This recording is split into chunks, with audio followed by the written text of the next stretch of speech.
హరిపురం అనే గ్రామంలో రామయ్య అనే పాల వ్యాపారి ఉండేవాడు. రామయ్య దగ్గర 2 ఆవులుండేవి. వాటి ద్వారా వచ్చిన పాలును దుకాణంలో అమ్మి జీవనం సాగించేవాడు. కొంతకాలానికి పాలు దిగుబడి తగ్గుతుంది. ఏమైందండి? ఈ నెల పాలు అమ్మడం ద్వారా వచ్చిన ధనం తక్కువగా ఉంది. మన దగ్గర ఉన్న 2 ఆవులలో ఒక ఆవు బాగా మొసలిది. ఆ ఆవు ఇప్పుడు పాలు ఇవ్వడం లేదు. అందువలన ధనం తగ్గింది. ఇంత తక్కువ ధనంతో మనం జీవించడం చాలా కష్టమండి. మరిప్పుడేం చేయమంటావ్? ఆ ముసలి ఆవును సంతలో అమ్మి ఇంకొక ఆవును కొనండి. ఈ ముసలి ఆవును ఇప్పుడు ఎవరు కొంటారు లక్ష్మీ? అయితే కసాయికి ఈ ఆవును అమ్మేయండి, లేదా దూరంగా ఉన్న ఆ అడవులోనైదా వదిలేయండి. సరేలే, ఈ ఆవును రేపు సంతలో కసాయికి అమ్మేస్తాను. ఆ మాటలన్నీ విన్న ఆ ముసలి ఆవు ఎంతో బాధపడుతుంది. తరువాత రోజు ఉదయం రామయ్య ఆవు దగ్గరికి వస్తాడు. ఆవు రామయ్యను ఎంతగానో ప్రార్థిస్తుంది. తనను ఈ ముసలితనంలో కసాయికి అమ్మవద్దు అని బ్రతిమలాడుతుంది. అలా చాలాసేపు ఆవు రామయ్యను అడుగుతుంది. రామయ్య కొంత సమయం ఆలోచించి సరే అంటాడు. అలా కొన్ని రోజులు గడుస్తాయి. ఆవును అమ్మేయమంటే మీరు నా మాట వినలేదు. ఇప్పుడు ఆ ఒక్క ఆవు ద్వారా వచ్చిన ధనం మన జీవనానికి సరిపోవడం లేదు.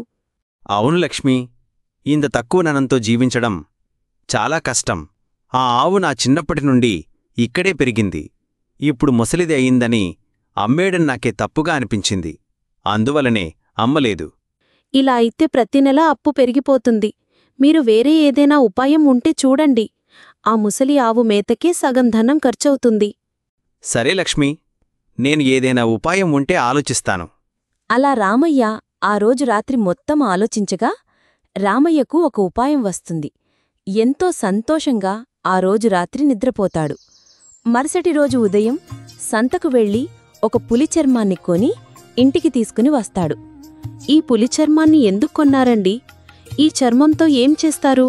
ఉన్న ఈ తక్కువ ధనాన్ని అనవసరమైన ఖర్చులు చేస్తున్నారు.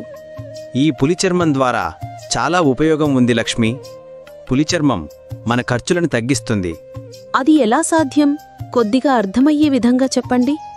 మన ముసలి ఆవుకు రాత్రిపూట ఈ పులివేషం వేసి పొలానికి పంపిస్తే కావలసినంత ఆహారం తిని ఇంటికి వచ్చేస్తుంది. ఆ విధంగా మన ఖర్చులను తగ్గించుకోవచ్చు. ఆ విషయం విన్న లక్ష్మి ఎంతో సంతోషిస్తుంది. భార్యాభర్తలు తమ పథకాన్ని ఆ రోజు రాత్రి అమలు చేస్తారు. రామయ్య ఆవు దగ్గరికి వచ్చి తను ఏం చెయ్యాలో వివరంగా ఆవుకి చెప్తాడు. వెంటనే ఆవుపై పులి చర్మాన్ని వేస్తాడు. పులివేషంలో ఉన్న ఆవు రైతు పొలంలోకి ప్రవేశించి కొంత పంట తినేసి ఇంటికి వచ్చేస్తుంది. అలా కొన్ని రోజులు ఆవు రాత్రులు పొలానికి వెళ్లి పంట తినేసి వచ్చేది. గ్రామంలో ఉన్న రైతులు అందరూ తమ పంట పొలాలను చూసి ఎంతో బాధపడతారు. చేతికి వచ్చిన పంట పోవడంతో గ్రామంలో ఉన్న ప్రజలందరూ ఒక దగ్గరకు వచ్చి చర్చించుకుంటారు. అసలు మన గ్రామంలో ఏమవుతుంది? పంటను ఎవరు నాశనం చేస్తున్నారు? ముందుగా మనం ఈ విషయాన్ని తెలుసుకోవాలి. మన పంటను రాత్రిపూట ఎవరో నాశనం చేస్తున్నారు. కాబట్టి ఈరోజు రాత్రి అందరూ ఊరిలో ఏం జరుగుతుందో కనిపెట్టాలి. ఈరోజు రాత్రి కొంతమంది పొలంలో ఏం జరుగుతుందో చూడండి. కొంతమంది ఊరిలో ఏం జరుగుతుందో గమనించండి. గ్రామ పెద్ద చెప్పిన విధంగానే కొంతమంది పొలంలో, కొంతమంది గ్రామంలో ఆ రోజు రాత్రి ఎదురుచూస్తారు. ఇంతలో పులివేషంలో ఉన్న ఆవు గ్రామం మధ్యగుండా వెళ్లి దగ్గర్లో ఉన్న పొలంలోకి వెళ్తుంది. ఈ దృశ్యాలను చూస్తున్న ప్రజలు ఎంతగానో భయపడి పరుగులు తీస్తూ ఇంటికి చేరుకుంటారు. మరుసటి రోజు ఉదయం అందరూ ఈ విషయాలను కథలుగా చెప్పుకుంటారు. ఆ తర్వాత రాత్రులు గ్రామ ప్రజలు బయటకు రావడానికి భయపడతారు. ఆవు ప్రతిరోజూ పంట పొలానికి వెళ్లి పంట తిని ఇంటికి వచ్చేది. అదే ఊరిలో గోపన్న, సావిత్రి అనే 2 భార్యాభర్తలు నివసిస్తున్నారు. వారి పంట కూడా ఆవు తినేస్తుంది. ఆ రోజు భార్యాభర్తలు ఈ విధంగా మాట్లాడుకుంటారు. నిన్న రాత్రి ఆ పులి మన పంట కూడా తినేసింది సావిత్రి. ఈ సంవత్సరం మనం ఏవి తిని జీవించాలో ఏంటో తలుచుకుంటే భయమేస్తుంది సావిత్రి. ఏమండి, మీకు ఎప్పటినుండో ఒక విషయం అడగాలి అనుకుంటున్నాను. ఏమిటది సావిత్రి? చెప్పు. అసలు పులి ఎక్కడైనా పంట తింటుందా? అది గడ్డి తినదు కదా.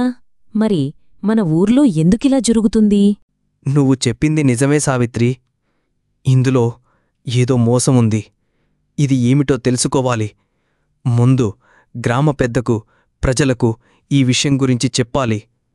గోపన్న గ్రామ పెద్ద ఇంటికి వెళ్తాడు. సావిత్రి చెప్పిన విషయం గురించి గ్రామ పెద్దకు తెలియజేస్తాడు. నిజం చెప్పావు గోపన్న, ఇందులో ఏదో మోసం ఉంది. అయినా పులి ఎందుకు గడ్డి తింటుంది? ఈరోజు రాత్రి అందరూ ఆ పులి ఎక్కడ నుండి వస్తుందో, ఎక్కడికి వెళ్తుందో గమనిద్దాం.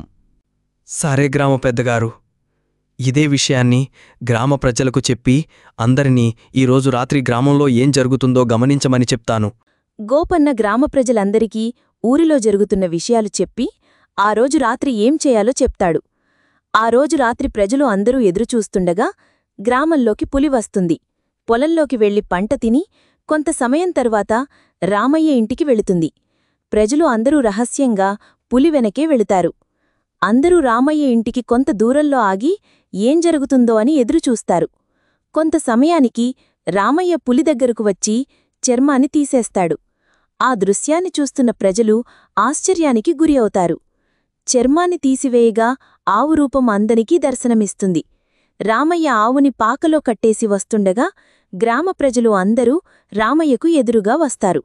రామయ్య చేసిన మోసం ప్రజలకు తెలిసిపోయింది. చేసేది లేక రామయ్య క్షమించమని అందర్నీ వేడుకుంటాడు. ఈ ఆవుని పోషించే స్తోమత లేక ఇలా చేశాను గ్రామ పెద్దగారు. దయచేసి నా తప్పును క్షమించండి. నువ్వు చాలా పెద్ద తప్పు చేశావు రామయ్యా. ఈ కారణంగా ఈ సంవత్సరం అందరి పంటలు నాశనమయ్యాయి. కావున నువ్వు క్షమాపణకు అర్హుడవి కావు. భటులారా, రామయ్యను బంధించండి. రామయ్య చేసిన ఈ పనివలన తనకు జైలు శిక్ష విధించడం జరిగినది.